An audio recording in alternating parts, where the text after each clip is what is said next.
Hello, everyone, and welcome back to the Daily Donald. Today is January 23rd, 2025. We're diving into an expansive topic that's as controversial as it is fascinating: the history of presidential pardons in the United States. Before we jump into it, don't forget to like this video, subscribe to our channel, and leave a comment below with your thoughts on today's episode. Presidential pardons, a power granted by the Constitution, are making headlines again as both former President Joe Biden and President Donald Trump issued polarizing pardons during the recent transfer of power. But how did we get here? How far back does this power go, and has it always been used with integrity? Let's dig deep into the history, controversies, and implications of presidential pardons. To understand presidential pardons, we have to start with the Constitution. Article 2, Section 2 of the U.S. Constitution grants the President power to grant reprieves and pardons for offenses against the United States, except in cases of impeachment. This power is essentially unchecked, offering the President immense authority to forgive federal crimes. It's one of the broadest executive powers, designed to serve as a tool of mercy, justice, and reconciliation. The framers of the Constitution were heavily influenced by English law, where the prerogative of mercy allowed monarchs to pardon criminals. Alexander Hamilton defended this power in the Federalist Papers, arguing that it would provide a necessary check on the judiciary and offer a way to restore peace during times of crisis. Critics of the power's scope argue that it lacks adequate safeguards against misuse, particularly when wielded for personal or political gain. Over the years, debates have intensified over whether such broad discretion should remain unfettered, with modern examples fueling calls for reform. The first significant use of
Moving into the 20th century, the use of presidential pardons became increasingly contentious.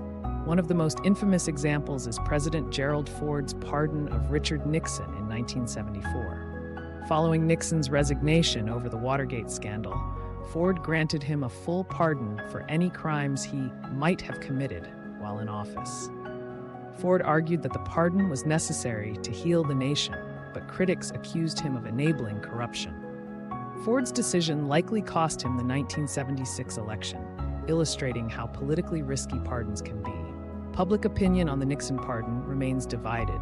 While some saw it as a pragmatic step to move the country forward, others viewed it as a betrayal of justice, with one commentator calling it the final act of the Watergate scandal. Another notable example is Jimmy Carter's blanket pardon of Vietnam War draft dodgers in 1977. Carter's decision was hailed by some as a step toward reconciliation, but criticized by others as an insult to veterans who had served in the war. This pardon was seen as a move to close a divisive chapter in American history, but it also highlighted the deep cultural and political divides of the era. President Bill Clinton's pardons also sparked controversy, particularly his 2001 pardon of financier Marc Rich. Rich had fled the country to avoid prosecution for tax evasion and illegal trading. Clinton's decision to pardon Rich was widely criticized, especially after it was revealed that Rich's ex-wife had made significant donations to the Democratic Party. Critics called it a blatant example of political favoritism, while Clinton defended it as a reasonable act based on Rich's contributions to humanitarian causes. Clinton's last-minute pardons included nearly 140 individuals, sparking widespread allegations of impropriety. A political analyst at the time remarked, "Clinton's pardons may have left a stain on his legacy, but they also exposed the structural issues inherent in the pardon process." President George W. Bush used his pardon power more sparingly, but faced scrutiny for commuting the sentence of Scooter Libby, a former aide convicted of perjury and obstruction of justice in a CIA leak case. Bush argued that Libby's sentence was excessive, though critics saw it as a politically motivated act.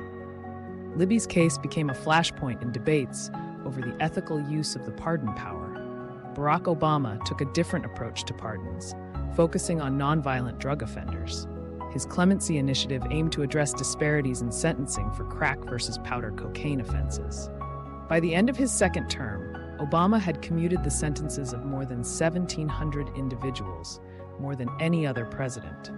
This initiative was widely praised by criminal justice reform advocates, but criticized by some law enforcement groups who felt it undermined the judicial process. One of Obama's most debated acts of clemency was the commutation of Chelsea Manning's sentence.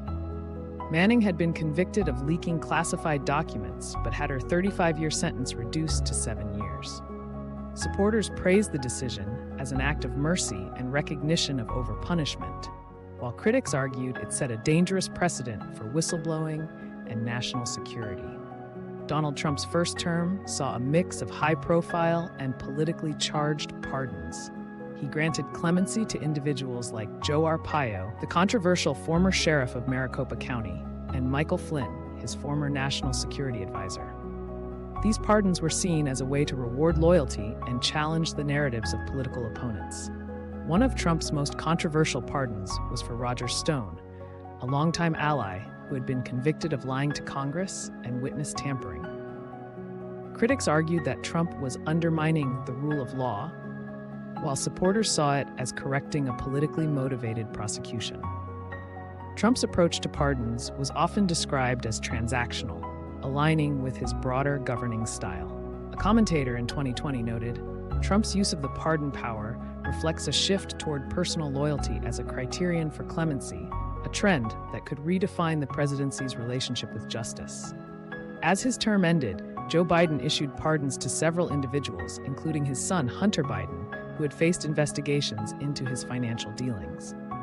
These actions drew sharp criticism from Republicans, who accused Biden of using his office to protect his family. Democratic supporters argued that the pardons were within his constitutional rights and reflected compassion for individuals facing politically charged scrutiny. Biden's pardons also included individuals convicted of minor drug offenses, continuing his administration's focus on criminal justice reform. However, the timing and scope of some pardons have raised questions about political motivations and the role of clemency in partisan politics. In his second term, Donald Trump wasted no time using the pardon power. On January 20, 2025, he issued pardons to more than 1,500 individuals, including many connected to the January 6 Capitol attack. Critics described the move as an attempt to rewrite history, while Trump's supporters hailed it as justice for those they viewed as political prisoners. The sheer volume and focus of these pardons have reignited debates about the